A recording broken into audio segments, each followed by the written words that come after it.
Hello दोस्तों। आज जो मैं आपको कहानी सुनाने जा रही हूँ वो है सोने के खेत की कहानी। कहानी शुरू करने से पहले आपसे गुजारिश है कि हमारे चैनल को सब्सक्राइब कर लें। तो चलो कहानी शुरू करते हैं। रामपुर नामी राज्य में एक गरीब किसान अर्जुन रहता था, जिसके पास एक गाय और थोड़ा सा ज़मीन का टुकड़ा था। वो खेती में हल जोतता और गाय का दूध बेचता और अपने खाने के लिए भोजन खरीद लिया करता। जिस दिन गाय चारा ना होने के कारण दूध ना देती, उस दिन बेचारा किसान भी भूखा रहता। परंतु फिर भी वो कोई शिकवा ना करता और हर वक्त बस अच्छे दिन का इंतजार करता रहता। एक दिन की बात है, अर्जुन अपने खेत में हल जोत रहा था कि उसके पास उसका पड़ोसी विक्रम आया और बोला, अरे अर्जुन, क्यों इतनी मेहनत कर रहे हो जबकि जानते भी हो इस बंजर जमीन से कुछ भी फायदा नहीं मिलने वाला। नहीं विक्रम भाई, मुझे पूरा विश्वास है मेरी मेहनत एक दिन जरूर रंग लाएगी। तुम देखना, मेरी ये खेती एक दिन गोल्ड की खेती के नाम से जानी जाएगी। अबे यार अर्जुन, मुझे तो लगता है तुम ज्यादा कर चुके हो, जभी तो तुम्हारा दिमाग काम नहीं कर रहा। अरे बुद्धू, भला इस बंजर खेती को तुम गोल्ड की खेती में कैसे बदल सकते हो? अगर इतना ही तुम्हें खुद पर विश्वास है तो क्या तुम्हारे पूर्वजों ने इस पर मेहनत नहीं की थी, जो तुम्हारे करने से ये गोल्ड की खेती में बदल जाएगी? विक्रम, तुम गुस्सा न करो, मेरी खेती बंजर नहीं है, बस उसको बंजर बना दिया गया है। और रही बात मेरे पूर्वजों की, तो उनके समय से ये खेती बहुत अनाज उगाती थी, परंतु जब ये मेरे हिस्से में आई तो इसने अनाज उगाना बंद कर दिया। क्या मतलब तुम्हारे पास आने के बाद ये बंजर हो गई? तुम्हारी तो किस्मत ही फूटी थी, जो सोना उगलती जमीन बंजर हो गई। चलो अब मैं चलता हूँ, तुम अपना काम करो। विक्रम के जाने के बाद अर्जुन बेचारा अशांत हो गया और मन में सोचने लगा, विक्रम की बात तो ठीक ही थी। मैं सच में कितना करम जला हूँ, जो कितने सालों से इस खेती को हरा भरा देखने की चाह में दिन रात मेहनत किए जा रहा हूँ, परंतु फिर भी कुछ हासिल नहीं होता। अर्जुन ने विक्रम की बात की इतनी टेंशन ली कि उस दिन उसने कोई काम ना किया। ऐसे ही बैठे बैठे जब शाम होने लगी तो अर्जुन उठकर घर की ओर चल दिया। अभी वो अपनी कुटिया से थोड़ा दूर ही था कि एक बूढ़ी औरत ने उसे रोक लिया और बोली, अर्जुन बेटा, ये मेरे पास कुछ सामान है, इसे मेरे घर तक पहुंचा दो। ऊपर वाला तुम्हारा भला करेगा।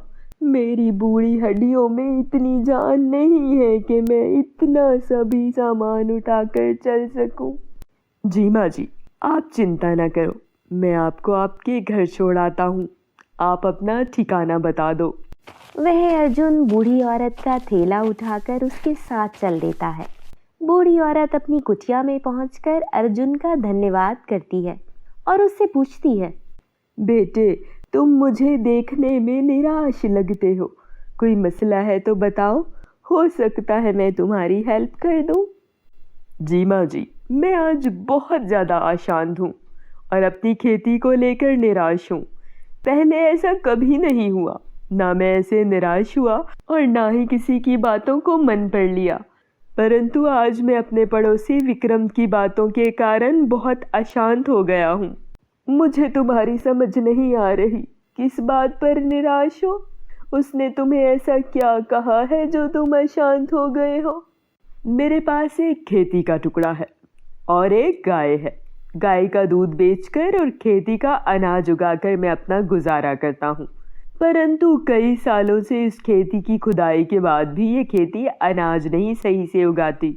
मैं यही सोचकर हर रोज आकर इसकी देखभाल करता हूँ कि कभी ना कभी तो ये हरी होगी, लेकिन ऐसा आज तक नहीं हो सका। और विक्रम ने कहा है कि मुझे इस खेती से कुछ फायदा नहीं होने वाला। अब उसकी बात मेरे मन से नहीं निकल रही। बेटा, तुम अच्छे भले समझदार लगते हो, जो आज तक हिम्मत नहीं हारी। वह आज उसकी बातों को मन पर लेकर अशांत क्यों हो रहे हो? तुम ऊपर वाले पर विश्वास रखो, देखना वो एक दिन तुम्हारी खेती जरूर हरी भरी कर देगा। बल्कि मैं तो प्रार्थना करती हूँ वो तुम्हारी खेती को गोल्ड की खेती में बदल दे। जितने तुम भले मानस हो, तुम्हारी खेती जरूर गोल्ड की खेती में बदलेगी। अरे माँ जी, अगर सच में ऐसा हो जाए तो ना, परंतु ऐसा सच में कुछ नहीं होने वाला, क्योंकि कोई करिश्मा ही होगा जिसके कारण मेरी बंजर खेती गोल्ड की खेती में बदल जाएगी। इतनी मायूसी अच्छी नहीं होती। आज तक मेहनत करके अब आकर हिम्मत हार गए हो तो ऐसे तो अपनी पहली वाली मेहनत पर भी पानी फेर दोगे। जाओ, जाकर मन लगाकर मेहनत करो, देखना तुम्हारे मन की इच्छा ज़रूर पूरी होगी। ठीक है माँ जी, अगर आप इतना फोर्स कर ही रही हैं तो मैं दोबारा से उस खेती पर मेहनत शुरू कर देता हूँ। ऐसी मेहनत का कोई फ़ायदा नहीं है। अपने मन से ये वहम निकाल कर पहले की तरह मेहनत करोगे जब ही कुछ हासिल कर पाओगे, वरना ये खेती ऐसे ही बंजर और वीरान रहेगी। मैंने अपने दिल से सारे वहम निकाल दिए हैं और बिल्कुल पहले ही की तरह काम करूँगा। अगर मेरी खेती ज़्यादा ना भी फली फूली, मुझे तो अनाज देती है ना। मैं भी ऐसे ही विक्रम की बात को दिल पर ले गया हूँ। ओके माँ जी, नमस्ते, अब मैं चलता हूँ। इतना कहकर अर्जुन ने घर की राह ली और जाकर भोजन खाकर सो गया। अगले दिन जब वो अपनी खेती पर गया और गाय को चारे पर बांधकर अपनी खेती की देखभाल करने लगा और मन ही मन में खुद से बातें भी करने लगा। मैं भी कितना बेवकूफ़ हूँ, ऐसे ही अपना कल का काम भी पूरा नहीं किया उस विक्रम की बातों की वजह से, जो खुद तो कोई काम धंधा करता नहीं। मेरा भी चाहता है मैं भी हिम्मत छोड़कर बैठ जाऊँ, परंतु ऐसा कभी नहीं होगा। मैं ऐसे ही अपनी खेती पर काम करूँगा। देखते ही देखते अर्जुन की खेती का रंग बदलने लगा।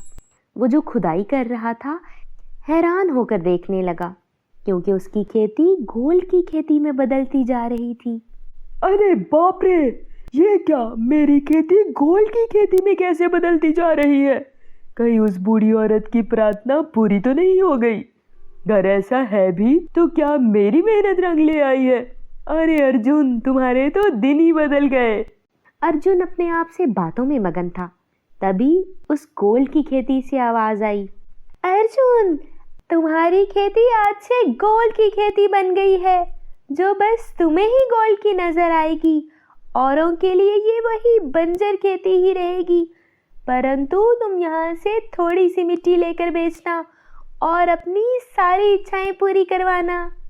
मुझे तो अपनी आंखों पर विश्वास ही नहीं हो रहा कि किस्मत की देवी मुझ पर ऐसे मेहरबान हो सकती है। इतना कहकर अर्जुन खुशी से गोल्ड की जादुई खेती का धन्यवाद करता है। तभी जादुई गोल्ड की खेती से दोबारा आवाज आती है, ये तुम्हारी मेहनत का फल है। याद रखना, मेहनत कभी भी जाया नहीं होती, बस सच्चे मन से अपना काम करते जाओ।